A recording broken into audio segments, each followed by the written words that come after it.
It's a particular honor and privilege for me to introduce our next speaker because I have very strong connections in his district in Southern California, in Brea, because I am a LA County person.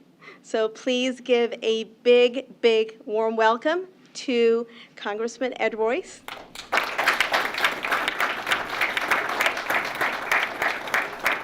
Jai Hind. Well, it's good to be with all of you, and good to see Jim Moran here, old friend of mine and yours, and George Holding, who has a very particular interest in India. And George Holding and I were making guesses on this election.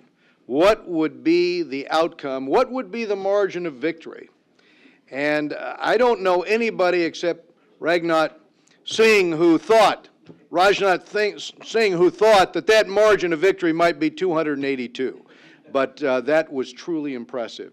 I can tell you my start in this, in terms of involvement with the caucus, went back 20 years to when I was first elected. The India caucus then had 12 members. Our goal was to build it up.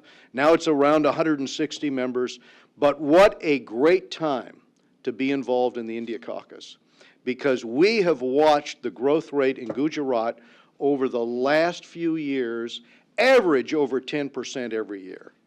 And now we have a new opportunity in India to see a new government and to see some of the challenges that we all hope are addressed. One of those is what can be done to create a shot in the arm for more economic prosperity in India. What could we do? What could we see happen? Well, with a clear majority, there's now a mandate for changes to address pro-growth economic policies. And having watched what happened in Gujarat, we now have that opportunity to see that play out. I can tell you, having been in Gujarat, I was there the day after the quake. We flew in. Jim McDermott and I flew in. As I say, we were the co-authors of legislation to lift sanctions on India, and we wanted to be there in Gujarat in order to try to assist. And we met with Chief Minister Modi at that time. And I remember him handling the effort in Bhuj and what was happening in the district, Kutch, in the district there where the earthquake had hit. And the resiliency to see the transformation there from what happened in that quake until today is, I think, a comment on the resiliency of the people in India. We had an opportunity. I had sent out an invitation immediately after the election, the night of the election, inviting the Prime Minister here. We in the Foreign Affairs Committee look forward to his visit. I want to share with you there are many issues that I want to talk to him about again. One of them is counterterrorism cooperation, which I think is absolutely vital that the United States and India step up in terms of our mutual cooperation on counterterrorism.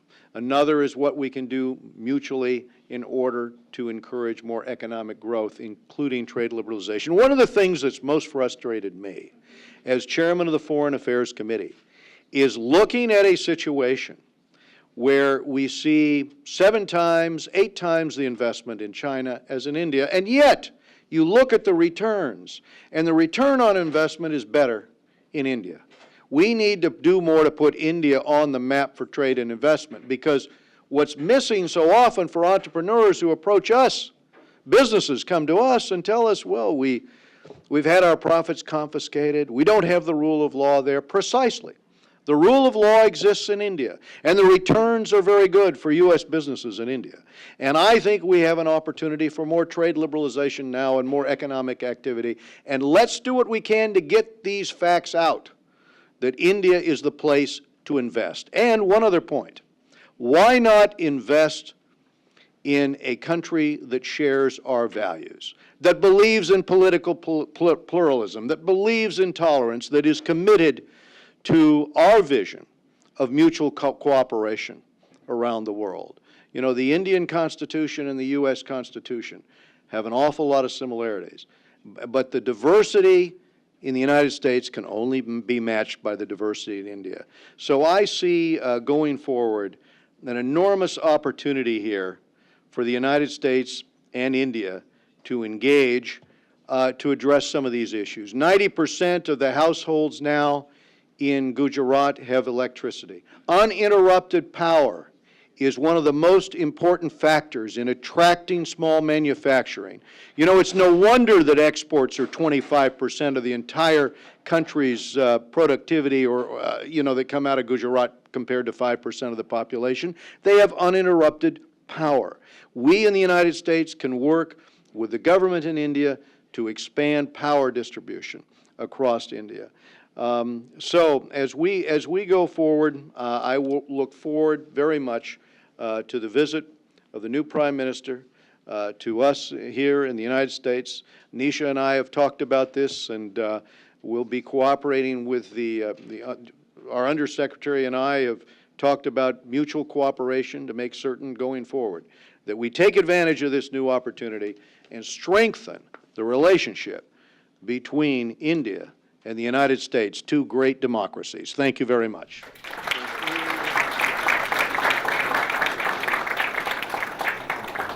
Thank you, Chairman Royce. Really appreciate it. As he said, he's been involved with the U.S.-India relationship for a long time, co-chairing the caucus. He actually shepherded the U.S.-India Civil Nuclear Bill on behalf of Chairman Hyde, and so the Indian American community thanks you and looks forward to working with you. We have